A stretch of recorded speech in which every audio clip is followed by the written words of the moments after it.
ወይዬ እንዴት ነሽ? ደህና ነሽ?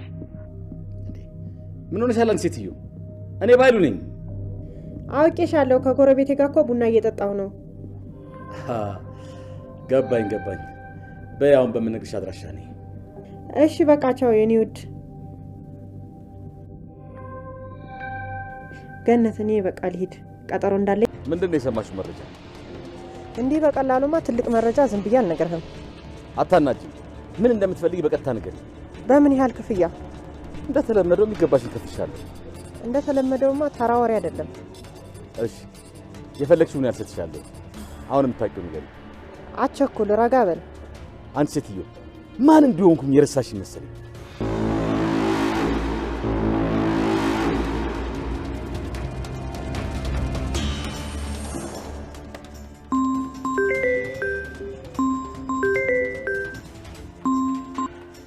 ወይዬ እንዴት ነሽ? ደህና ነሽ? ምን ሆነሻል አንቺ ሴትዮ? እኔ ባይሉ ነኝ።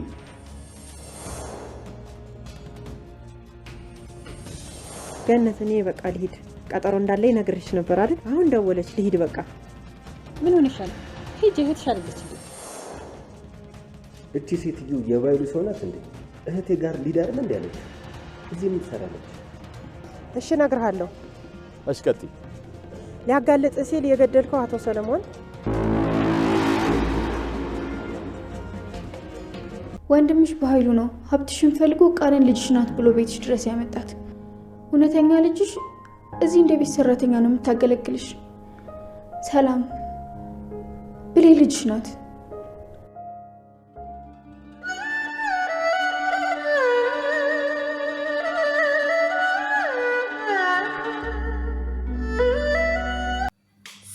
ሰላም ውዴ ቻናል የቤተሰቦች እንዴት ናችሁ? ይለኝ እንኳን ወደ እኔ ቻናል በሰላም መጣችሁ።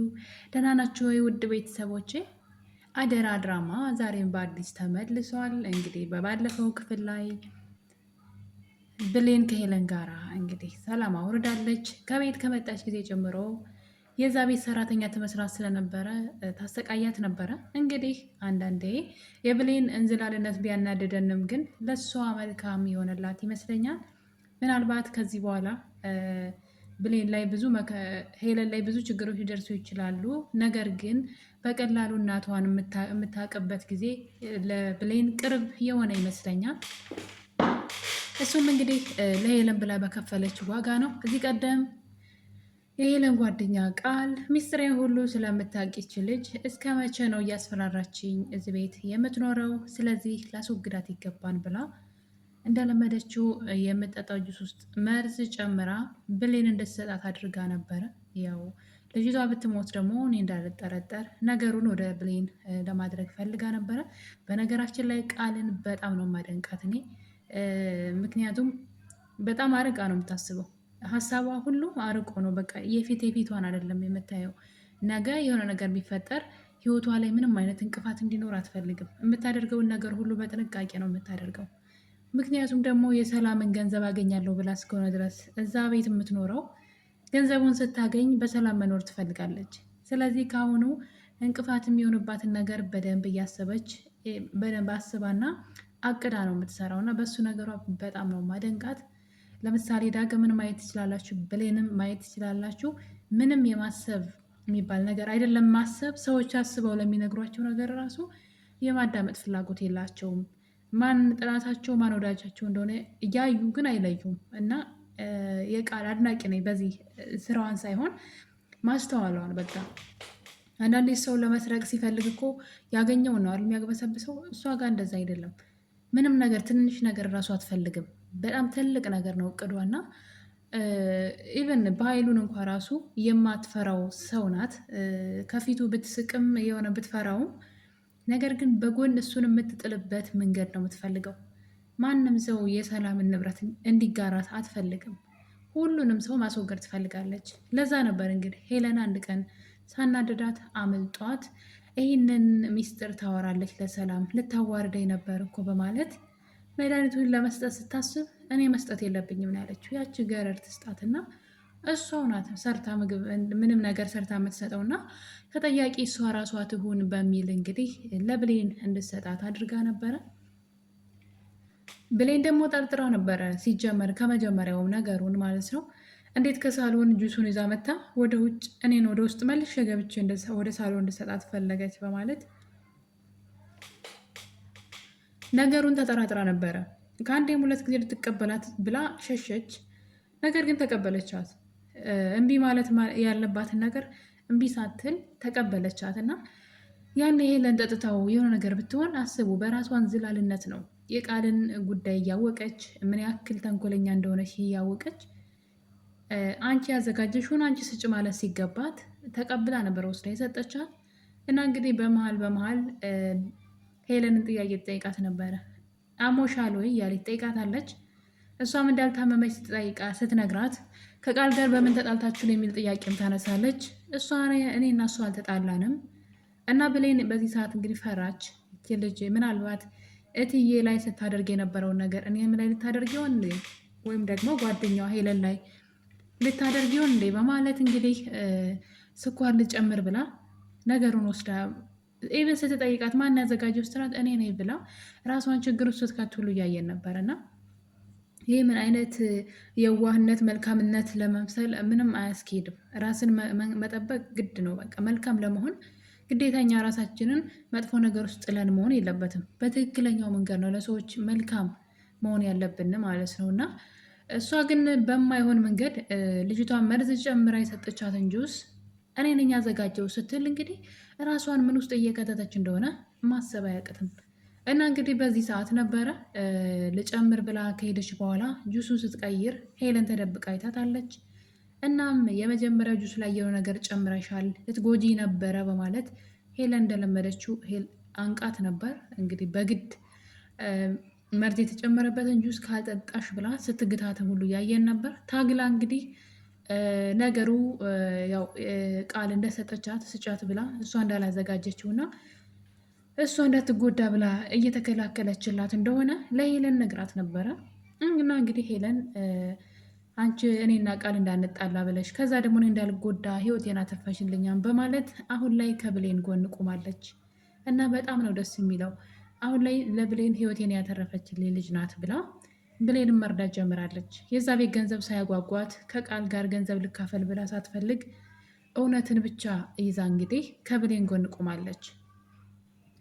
ሌላው ደግሞ እዛ ቤት እንድትቆይ ዋና ምክንያት የሆነው ደግሞ እንግዲህ ሳሚ ነው።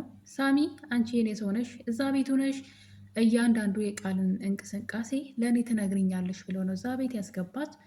ምክንያቱም ቃል አቶ በኃይሉ ከእስር ቤት ሲፈታ ለአቶ በኃይሉ ሄለንን ያመጣት ወደዚህ ቤት ሲሳይ ነው።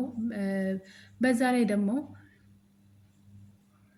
የእኛን ሚስጥርም የነገራት ለእሷ እሱ ነው በማለት በመካከላቸው ጸብ እንዲፈጠርና በኃይሉ ደግሞ እሱን እስከ መግደል ድረስ ደርሷል ማለት ነው። እንግዲህ አምልጦ ነው እንጂ እናም በዚህ የተነሳ ነገሮችን ሁሉ ወደ እሱ አድርጋ እሷ ነፃ ለመሆን ስትሞክር እያየናት ነው።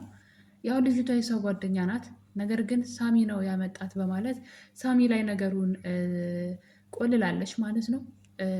በዛ ላይ ሚስጥራችንም የነገራት እሱ ነው እኔ የሰላም ልጅ እንዳልሆንኩና አንተና እኔ ተመሳጥረን የሰላምን ገንዘብ ልንወስድ እንደሆነ እሱን የነገራት እሱን ያሳሰረህም በማለት እንግዲህ ሁሉንም ነገር የእሱ ጥፋት እንደሆነ አስመስላ ስለነበረ በመካከላቸው ቅሬታ ተፈጥሯል። በዛ ላይ እሱ ሄለን እዛ ቤት ሁና እሷንም መጉዳት ይፈልጋል ቃልን ራሷን። ምክንያቱም በጣም ብዙ ነገር ነው ያበላሸችበት ያደረገችበት።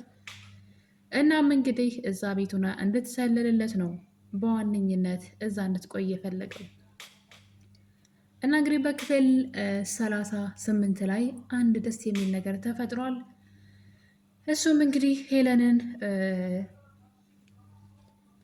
ሳሚ ወደ ውጭ ጠራትና ያው በውጭ ይገናኛሉ ሁለቱ። መረጃ የምታቀብለው እሷ ናት። እናም ሄለን እንግዲህ እንድረዳ ከፈለግ ስለ ቤቱ ስለ ጉዳዩ ሁሉንም ነገር አስረዳኝ፣ ምንድን ነው ቤት ውስጥ እየተካሄደ ያለው? እኔ ከላይ ብቻ ነው እኮ የማውቀው ውስጥ ድረስ ብዙ አላውቅም ብላ እንግዲህ ጠይቀው ነበር። እሱም የዛን ቤት ሚስጥር ሁሉ ነግሯታል። ከመጀመሪያው ጀምሮ ቃል እዛ የራሷ ጓደኛ ስለሆነች ማንነቷን ታውቃለች። ነገር ግን አቶ በኃይሉ ከእሷ ጋር ተደራድሮ የሰላምን ንብረት ሙሉ ለሙሉ ለራሱ ለመውሰድ ቃልን እዛ ቤት ልጅ አድርጎ እንዳስገባ፣ የእሷ ደግሞ ትክክለኛ ልጅ ብሌን እንደሆነች እዛ ቤት ሰራተኛ ሆና የምታገለግለው ይህ ሰላም ትክክለኛ ልጇ እንደሆነች ይነግራታል። ነገር ግን አንዳንድ ነገሮችን እስካስተካክል ድረስ ይህን ሚስጥር ለማንም እንዳትነግሪ ብሎ ቢያስጠነቅቃትም ልጅቷ ግን ብሌን ያደረገችላትን ነገር አስባ እሷ የኔን ህይወት ታድጋለች፣ እሷ ግን በገዛ እናቷ ቤት ሰራተኛ ሆና እንዴት ትኖራለች? በዛ ላይ በእናቷ ቤት ውስጥ ቃል እየፈነጨች እሷ ላይ እንደዛ እሷን የማሰቃየት መብል ሊኖራት አይገባም ብላ እንግዲህ ሄለን አንድ ነገር ለማድረግ ተገዳለች። እሱም እንግዲህ ለብሌን ይህን እውነት መንገር ነው። እናም ወደ ቤት እንግዲህ ሂዳ ነበረ። በሚያሳዝን ሁኔታ ግን ነገሮች የተበላሹ ይመስለኛል። ሄለን ለሁሉም ሰው ይህን እውነት ለመናገር ፈልጋ ነበረ፣ ግን ተደማጭነት ያገኘች አይመስለኝም። እንደ አጋጣሚ ሆኖ እንግዲህ ሄለን ከቃል ጋራ ልክ ምንም በመካከላቸው ጸብ እንደሌላ አስመስላ ልትጎዳት ትፈልጋለች፣ እንደ ጓደኛ ቀርባ ልክ እሷ እንዳደረገቻት ማለት ነው።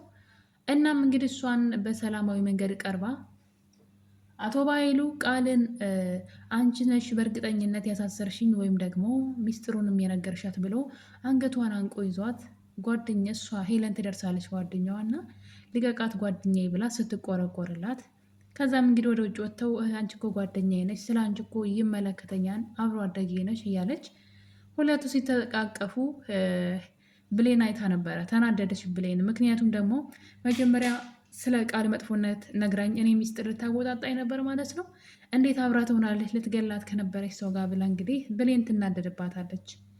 እናም ሄለን ይህን ሚስጥር ከሰማች በኋላ ግን ለብሌን ለመናገር እየሮጠች ወደ ብሌን ክላስ ትገባለች። ቃል ደግሞ የልጅቷ ደስታና ሁኔታ በጣም ስላላማራት፣ ያው እንዳልኳችሁ ቃል በጣም ጎበዝና ተጠራጣሪም ናት፣ አርቆም አሳቢ ናት። እናም ተከትላት እሷ ወደ ሄደችበት ቦታ ወደ ብሌን ክላስ ሄዳ ነበረ። ብሌን እዛ ሄዳ እንግዲህ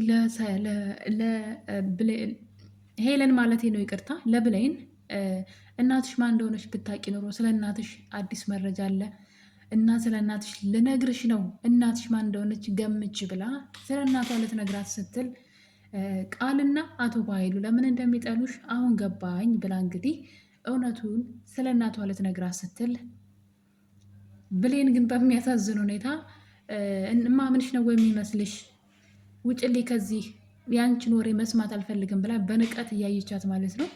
እንግዲህ እናትሽ ነው ያለቻት፣ ስለ እናትሽ ሰማሁ ነው ያለቻት። ነገሩን ዝም ብላ ለመስማት እንኳ አልሞከረችም።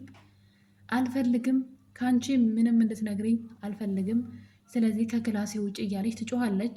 በዚህ ሰዓት እንግዲህ ቃል ተከትላት ስለነበረ በደሰት ተለጥፋ የሚያወሩትን ሁሉ እየሰማች ነበር። ይህ ማለት እንግዲህ ሄለን ወጥመድ ውስጥ ገባች ማለት ነው። ሄለን ብሌን እንረዳለሁ ብላ ብሌን ላትረዳት ራሷን ወጥመድ ውስጥ ከታለች። ብሌን እንደምታዩት ችግሯ ምን እንደሆነ አናውቅም። እንቅልፋምነቷ፣ መጃጃሏ ሲበዛ በዛ በጣም ማለት ነው። እና ምንም በቃ ምንም ትወና ላይ ምንም ዜሮ ናት ማለት ይቻላል። ሁሉም ሰው ነው የሚጫወትባት እንደፈለገ እና እንግዲህ እዚህ ጋር የሆነ መልካም ሰው አይሏት መጥፎ ሰው አይሏት ምን አይነት ጸባይ እንዳላት እዚህ ቀደም ካስታወሳችሁ ዳግም ቃል ስልክ ስታወራ ሰምቷት ነበረ። ይቺ ሰራተኛ ይቺ ጅል ሰራተኛ እኮ አልማዝ ትክክለኛ እናቷ መስሏት በጣም ደስ ብሏታል። ብቻ ከዚህ ርቃት ሄድልን እንጂ የሚለው ርዕስ ስታወራ የሰማትና ለሄለን ይቺ ሴት ለብሌን ይቺ ሴት እናትሽ አይደለችም ብሎ ይነግራታል። እንዴት እንደሆነችበት እንዴት በጥፊ እንደመታችውና ደግሞ እናቴ የምልታረገብኝ ነው በመከራ ያገኘዋት እናቴን ብላ ስትመጻደቅ ምናምን ነበር እና ምን ያክል ጅላጅል እንደው ጅላንፎ በቃ እኔማ አሁንማ ጨጓራዬን እየላጠችው ነው። በእሷ ጥፋት ነው እናቷ ራሱ እስካሁን ልትገኝ አልቻለችው። በእሷ ጎበዝ አለመሆን ነው ወይም ደግሞ አለማስተዋል እና ሄለን እንግዲህ ከስንት ጊዜ በኋላ በዛ ላይ ለእሷ ጥሩ ሁናላት በዛ ላይ ራሷን ትልቅ ችግር ውስጥ ከታ ስለ እናቷ ልትነግራት ብትል አልሰማሽም ብላ እንግዲህ እንደምታዩት ሄለን ግራ ገብቷት ምን አድርጌሽ ነው በቃ ቢያንስ ይሄን አዳምጪኝ ሌላው ይደርሳን ብትላትም አልሰማሽም ስለ እናትሽ እያለቻት ማለት ነው። እንግዲህ እፈልጋታለሁ ናፍቃታለሁ የምትላትን እናቷን ውሸት እንኳ ወሬ ቢሆን ራሱ ለማወቅ መጓጓት ነበረባት። እሷ ግን ውጭ ብላ ቃል በጣም ደስ ብሏል ነበረ። ብሌን ጎበዝ እንኳን እንደዛ አደረግሽ እያለች ነበረ። ችግሩ ግን ሄለንን ችግር ውስጥ ከተተቻት። ወይ ለብሌን እውነቱን አልተናገረች ወይ ሄለን ራሷን አላዳነችም። ይሄ ነገር እንግዲህ በኃይሉ ጆሮ ደርሰዋል። ሄለን ይህን ነገር ከተናገረች በኋላ አልሰማሽም ውጭ ብላ ታባርራታለች። ነገር ግን ቃል በፍጥነት ሄዳለ በኃይሉ እናቷ ማን እንደሆነች ልትነግራት ነበረ። በእርግጥ የእናቷን ስም ስላልጠራች ማን እንደሆነች እናቷ ማወቅ አልቻለችም። ነገር ግን ስለ እናቷ ልትነግራት እንደነበረ እንዳወቀች፣ በዛ ላይ ሄለን ደግሞ ስለ እኔ እንጂ የምታውቀው ስለ ብሌን የሰላም ልጅ እንደሆነች አታውቅም፣ ማን ነገራት ብላ ግራ ብትጋባም ለበኃይሉ ግን ይህን ነገር ነግረዋለች። በኃይሉ ለልጅቷ መላ በጅላታለሁ ግን ማን ሊነግራት ቻለ ብሎ እንግዲህ በዚህ ሁኔታ እያሉ ሄለን ወደ ሳሎን ትሄዳለች። የሆነ ሰው ሶፋ ላይ ተኝቷል እና እንግዲህ ሰላም ሰላም በማለት ብሌን የአንቺ ትክክለኛ ልጅ ናት፣ ቃል የአንቺ ልጅ አይደለችም እያለች ስታወራ እዛ ሶፋ ላይ ማን እንደተኛ አናውቅም። ቃል ትተኛ፣ አቶ በኃይሉ ይተኛ አናውቅም። በእርግጥ አቶ በኃይሉ እንደምታዩት ውጭ በር ላይ ቆሞ ነው ያለው። ምናልባት ቃል ተኝታ ይሆን ወይስ ማን ሊተኛ ይችላል እዛ ሶፋ ላይ? በጣም አጓጊ ነው። ሄለን ማን ያዳመጣት? እዛ እንደዛ ብላ ስታወራ የሰማቻት ሰላም ትሆን ወይስ ቃል? እንግዲህ የዛሬው ክፍል እዚህ ላይ ነው ያለቀው። በሌላው ክፍል ደግሞ እንግዲህ የዳግም እናት ጎረቤቷን አምና ሚስጥሯን ነግራት ነበረ። ያቺ ጎረቤቷ እንግዲህ ቤታቸው ውስጥ ቡና ይዛ በመምጣት ከጎረቤቴ ጋር ቡና ያልጠጣ ነው እያለች ስታወራ ዳግም ይመጣል። ዳግም ሲያያት ገና አልወደዳትም፣ ግራ ተጋብቷን በሴትዋ እና እንግዲህ ቡና እያፈላች እያለ ድንገት ስልኳ ይጠራል። እናም እንግዲህ እህቴ እንዴት ነሽ ምናምን ካለች በኋላ እህቴ እየጠበቀች ነው መሄድ አለብኝ ብላ ቡናውን ትታ ትሄዳለች። ዳግም ለእናቱ ይቺ ሴት ምንም አላማረኝም እባክሽ ተጠንቀቂ ቢላትም በጣም መልካምና ደግ ሰው ናት፣ ልቧ ንጹሕ ነው እያለች የዳግም እናቱ ወይዘሮ ገነት ማውራቷን ትጀምራለች። ዳግም ግን እኔ ግን ደስ አላለኝም ተጠንቀቂ ብሎ እናቱን ከቤት ወጥቶ ወደ ሰላም ቤት ወይም ደግሞ ወደ ተከራየው ቤት ወደ እነ ሰላም ቤት ሲሄድ እንደምታዩት አቶ በኃይሉና ይቺ ሴት የገነት ጎረቤት ማለት ነው አብረው ቆመው በር ላይ እያወሩ ይደርስባቸዋል። እሷም እንግዲህ ገነት የነገረቻት ሚስጥር ነው፣ የባሏ ገዳይ አንተ መሆንህን አውቃለች የሚል መረጃ ልታደርሰው ስትል ድንገት ዳግም ይመጣል። ዳግምም ሴትዋን አስታወሳት። እዛ ቤታቸው ውስጥ ሆና ቡና እያፈላች እህቴ ደወለች፣ እህቴን ላገኝ ልሄድ ነው ብላ ስትሄድ እዛ በኃይሉ ጋር ሲያገኛት ደንግጧል። ይቺ ሴት የበኃይሉ ሰው ናት ማለት ነው ብሎ ደንግጧል። እና ውድ ቤተሰቦቼ እንግዲህ አደራ ድራማ የዛሬው ክፍል ይህን ይመስል ነበረ። በሌላ በአዲስ በክፍል 39 እስከምንገናኝ ድረስ የዛሬን አበቃን። ቸር ቆዩልኝ።